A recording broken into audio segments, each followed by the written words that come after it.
Hello everybody, this is Dave in 9VFR. I am here actually in a parking lot with Dennis, 89WM. And I recently, at Dennis's encouragement, picked up a SpiderBeam 10 m, 32 feet mast. This is Dennis's right here.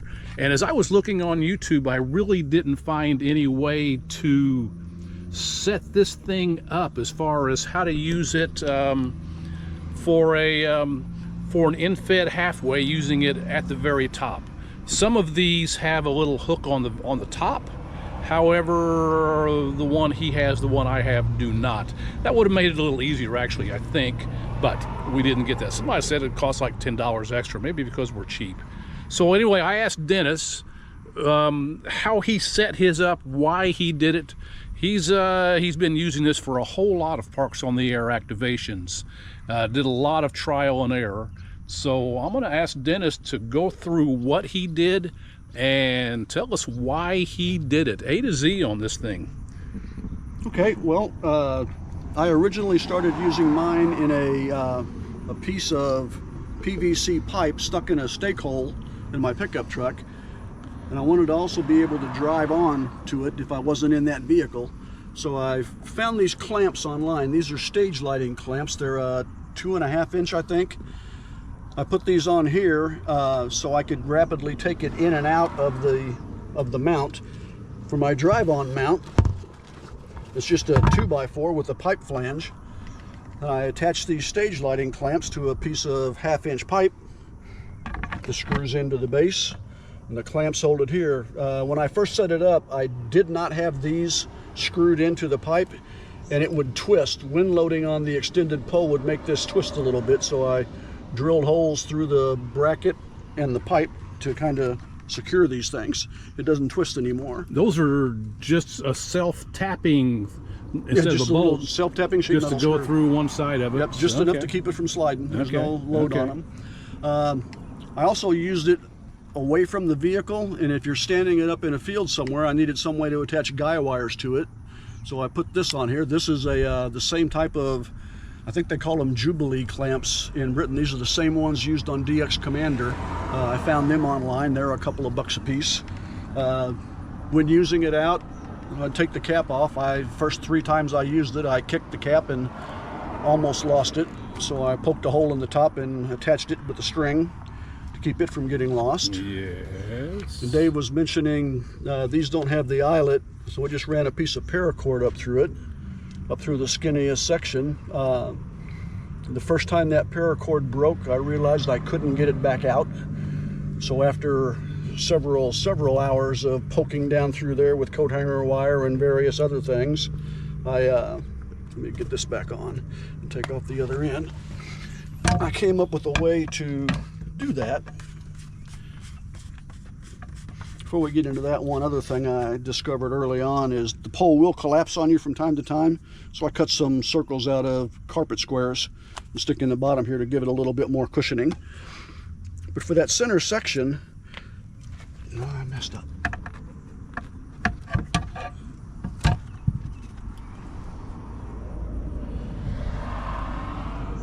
What you got going there? I'm untying this knot so I can pull that center section out. It will not come back out through there. Because of the knot. Won't fit down through it. Your paracord up there is black. Your paracord down here is also black. Oh wait, I see something yellow sticking out? Yes. So this is the skinniest section. This broke one time, and now I've got no way to get it back out of the skinny section.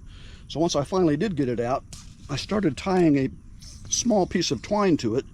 So if you have to, you can pull it back through.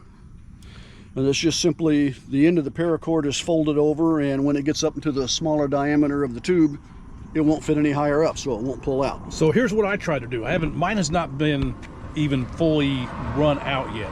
I just tied a little knot down here, so it will not go through there, but it's small enough that it also won't go through there.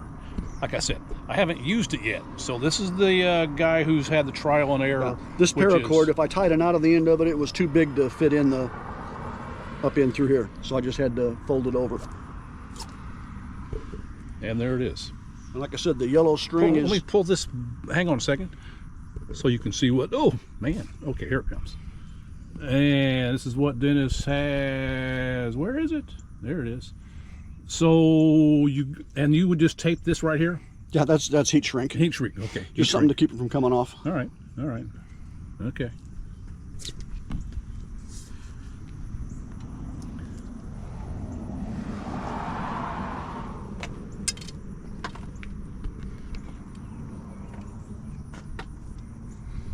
And when you get that fed back through, I just tied a bowline in the other end of it to put a carabiner on and hook the antenna to.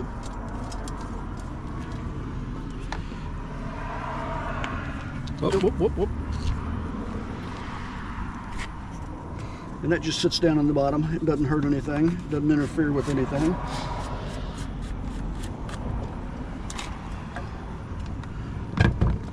And on this end, it's just a standard bowline.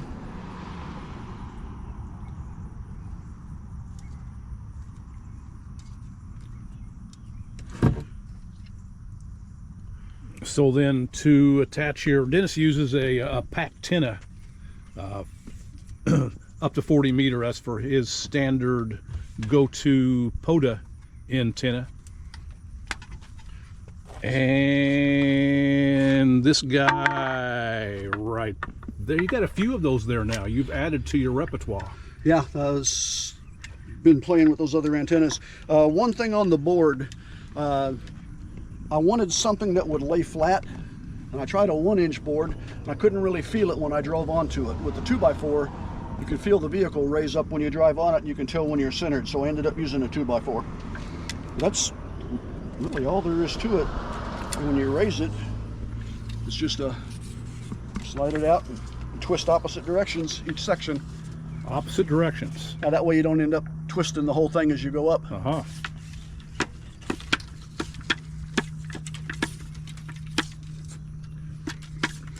And then this is my There's PackTenna, the PackTenna. Strapped to a bigger winder. You just hook the end on it. The little carabiner clip. Has served me well for quite a few activations. I know you've done a bunch.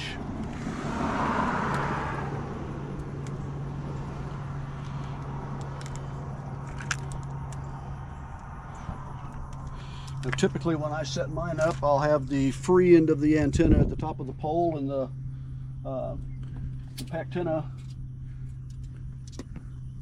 at the top of these poles.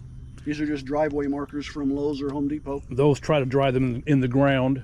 I know sometimes you can't because the ground's too hard. Yep, and if you can't, if you drape the winder and the coax over this side and lean it back, it'll usually hold it just from the weight of the coax and the transformer.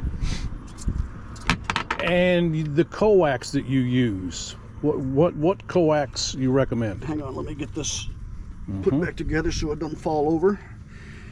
The only thing you got to watch is I did drive off and leave the whole thing at a park one time. Didn't realize it until I got to the next park several days later and didn't have my mast or my 2x4 anymore. And of course, by the time I got back down to where I left it, it was long gone. Yeah, he now has his call sign and his phone number on there. I saw it also, his phone number here as well as his call sign. It's inside the mast, it's on the mast. So at least somebody will know what number to call if they find it. Coax I use is RG8X ABR. Good company, love them. Cardinals fan, the gal that owns it is a Cardinals fan. Yeah, I remember that. St. Louis Cardinals. So I keep a 25-foot section and a 50-foot section. What 50-foot section and a what? 25. So you got 75 feet total. Yeah. Don't always need 75 feet, but sometimes, depending on which wheel you put the mast under and where you're setting up at, it comes in handy. Okay. And that's pretty much it. Said every once in a while, if there's a high wind load, it'll make the sections tight.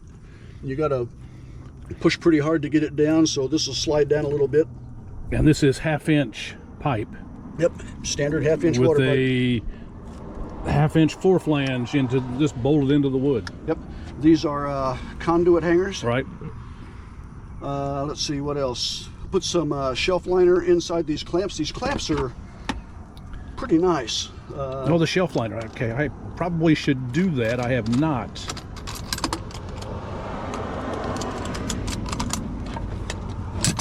I just put it never sticks to the clamps. It sticks to this real well, but it keeps it from sliding and spinning. Mm-hmm. Sometimes you got to get quite a bit of force on it to get the sections to collapse again. But these clamps, it took a little while to find them. They're pretty handy. I really like them. They're about $17 a piece though.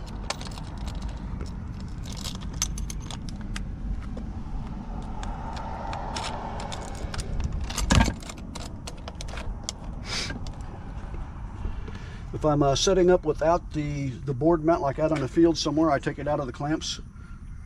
I keep a, let's see if I can, goodie bag with stakes and guy wires and some more clamps. These were a pretty good find. This HKL, I think. I don't know the name of the company, but they're thumb screw clamps. And again, they're the same ones used on the DX Commander. I saw them on there and thought, I need to find some of those. And the worm gear clamps in the metal are easy to find. Oh yeah. But I don't think you would got to have a tool to tighten them. And I'm sure it would damage the outside of the SpiderBeam. Yep. Got these rapid. Oh, I haven't seen those. That way you can put the stakes out and bring all of the guy wires up here, and you can reach everything from this end. Mm-hmm. That's my goodie bag. This is the pad that comes with the... Right. I think mine is still on there. Mine is still inside there. Out. The first one I had, the one I left in the park. Yeah, this is Dennis's second. The pole collapsed several times, and it just beat this thing to a pulp, and then also beat down the ribs on the inside of this piece.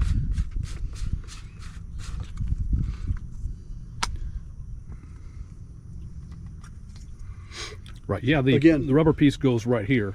Now, what have you got inside here? This is... Name, address. Oh, call sign. Phone number. Okay. So the next time I leave it. This is the voice of experience. I don't know how many hundreds activations Dennis has used this with. A whole lot of trial and error. And the fact that Dennis is an engineer by trade, a retired engineer, he has... pretty much made a career of doing trial and error and figuring out what works and bypassing what doesn't and learning from everything that he does. So this is the result of his, I don't know, hundreds of activations, that beam going up and down, and he's pretty much got it dialed in. Yep. So anyway, I thought you all might learn from that. I wish I would have had this video when I was trying to set mine up. The good news is I had Dennis, and a couple of times you said, didn't we already talk about that? Well, yeah, but anyway, there's no rewind like on a video. So I got the live guy, but he comes with limitations. So anyway, Dennis, anything else? No, I think that's it. All right. Thank you very much, Dennis. 89WM, Alpha Delta 9 Whiskey Mike. Hey, you might even see him in QST here in the near future. Just a heads up. I will say goodbye for now. 73. Dennis, last words? Nope. See y'all. Thanks. All right. We'll do it again soon.